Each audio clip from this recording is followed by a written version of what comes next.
नाजिम खान साहब, इससे अच्छी और बात क्या हो सकती है? तौकीर मियां भी कह रहे हैं कि नहीं, बहुत ही अच्छा सब सिस्टम चल रहा है, और संभल में ये स्थिति हो गई, वो कह रहे हैं कि हम खुद ही किराए ले रहे हैं, कुदाल और फावड़ा लेके दनादन मार रहे, कभी रोक नहीं रहे, कहीं कोई टकराव नहीं हो रहा। बताओ, इस और इसी को तो अच्छा शासन कहते हैं। नमाज हुई, ठंडे ठंडे नमाज हो गई, सब लोग नमाज पढ़ के अपने अपने काम पे गए बरेली में।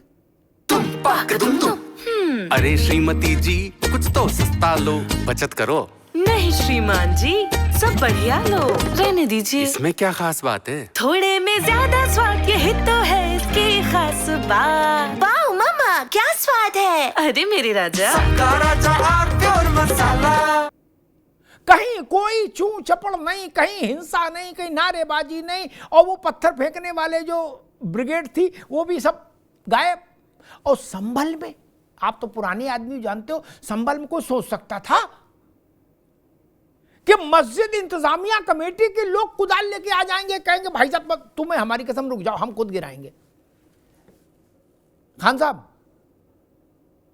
ये तो बड़ा बदलाव हो गया नहीं? हाँ अमिताभ जी, मेरी आवाज आप तक आ रही है? जी जी, बिल्कुल बिल्कुल बिल्कुल।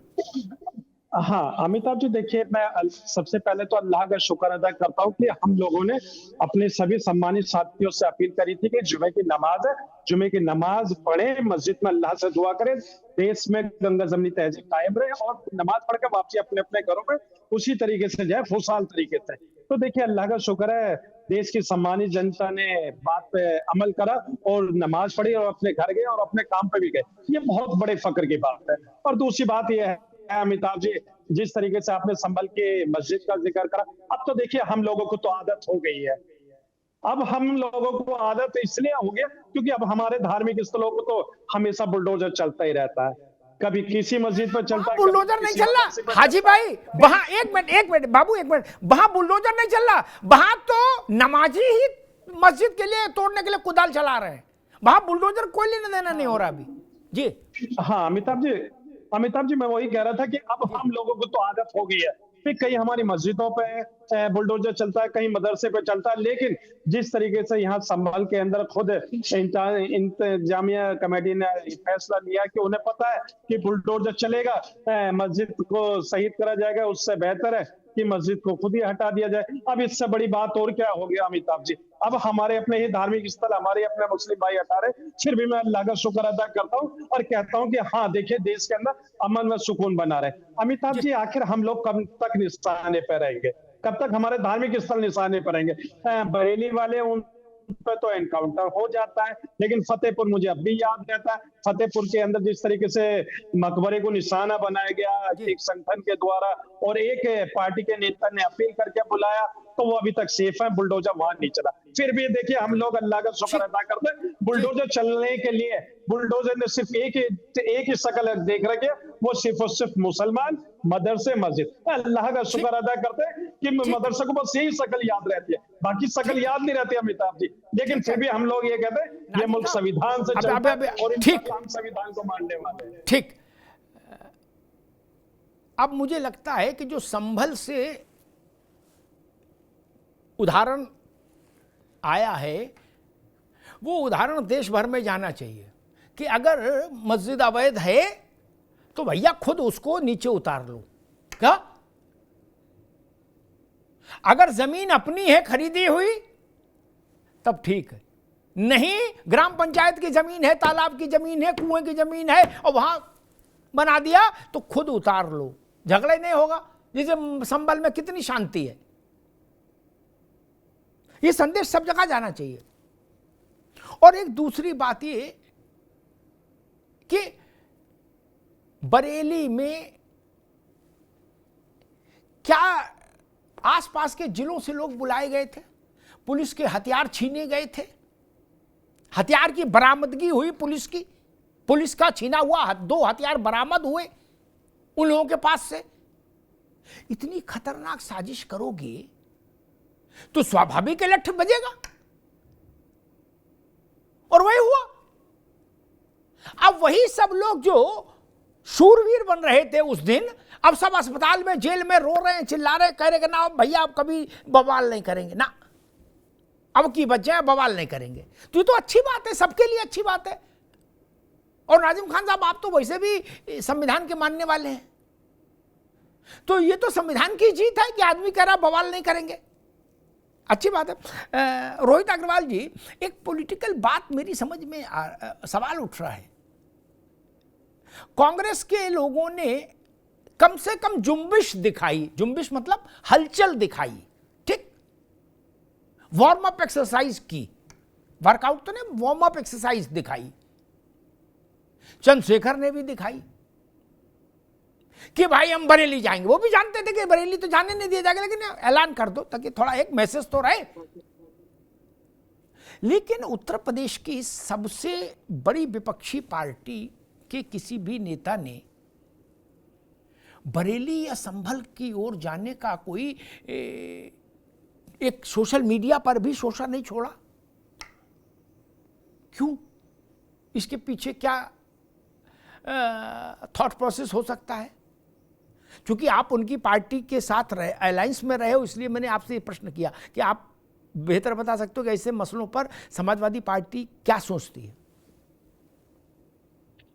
देखिए अब जी, समाजवादी पार्टी ने जब एक ऑपरेशन सिंधु हो रहा था और ऑपरेशन सिंधु जिस काम से हुआ पहलगाम लेके, तो वहां पे एक व्यक्ति काम के शहीद हुए थे छुट्टी, तो वहां पे जब अखिलेश यादव से पूछा गया कि आप जा रहे सब, तो बोले हम थोड़ा उनको, हम जब जानते हैं तो हम क्यों वहां पे, जबकि जब कोई भी अगर शहीद हो जाता है इस तरीके आतंकवादी में मार देता है तो उसको अपने परिवार के सदस्य का देश मानना है। तो अखिलेश यादव जी का बयान, तो मैं मानता हूँ कि अखिलेश यादव जी का लेना देना नहीं वहां मुसलमानों, उनसे कोई मन है नहीं, वो जीते नहीं है वहां मुसलमानों को, तो इसलिए वो वहां जाना नहीं चाहे।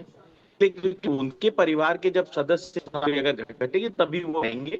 ये बयान अखिलेश जी का स्वयं था, मतलब रिकॉर्डेड बयान में, कोई हवाई नहीं करता नहीं कि वो अपने परिवार के सदस्य के ही में जाते हैं, अन्यथा नहीं जाते हैं, मुसलमानों से उनको लेना देना नहीं है।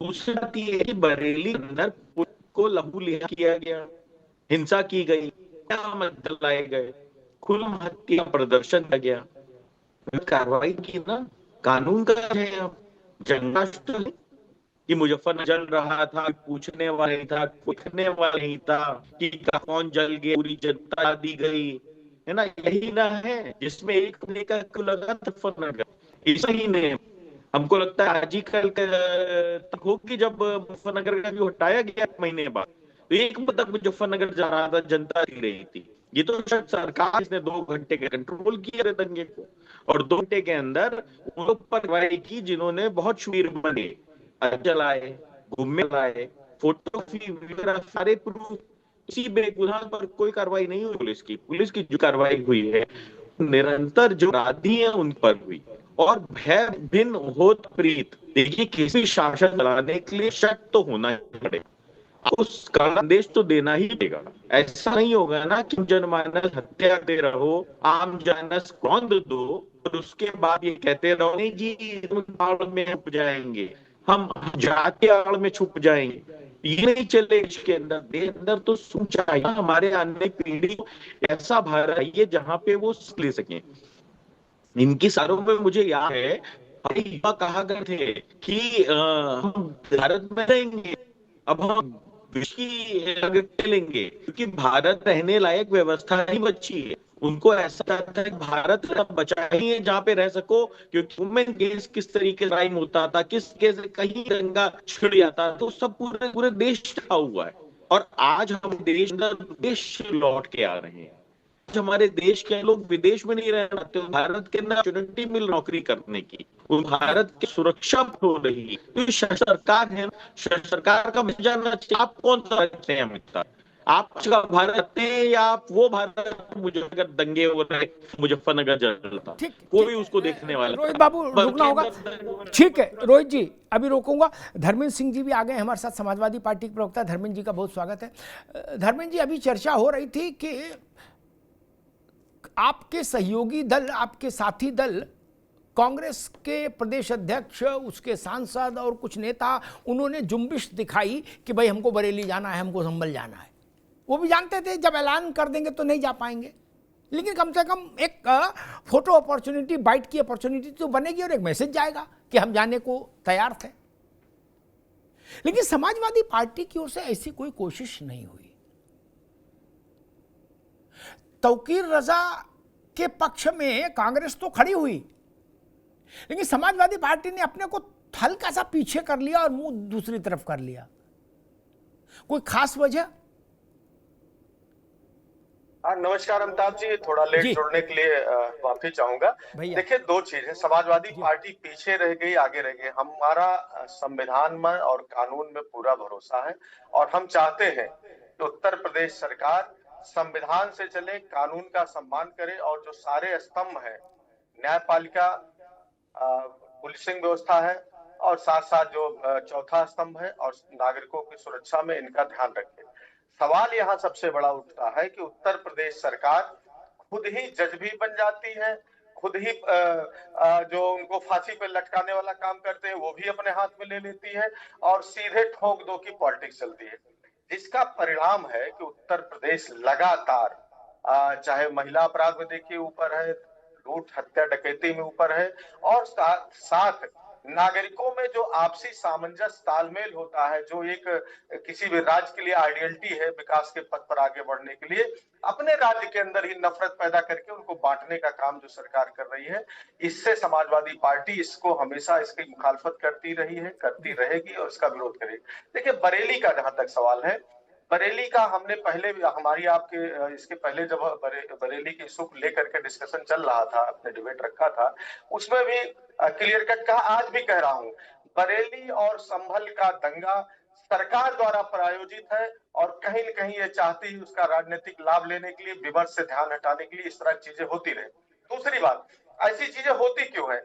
जब फतेहपुर सीकरी में इस तरह का दंगा हो रहा था, पुलिस वाले खड़े थे और एक वर्ग जो है तमाम अपने हथियारों के साथ वहां पर जो कानून विरोधी काम कर रहा था, एक दूसरे के धर्मस्थल तोड़फोड़ कर रहा था।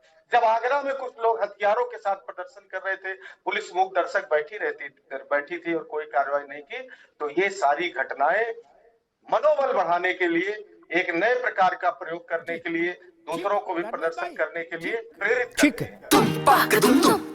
अरे श्रीमती जी, कुछ तो सस्ता लो, बचत करो।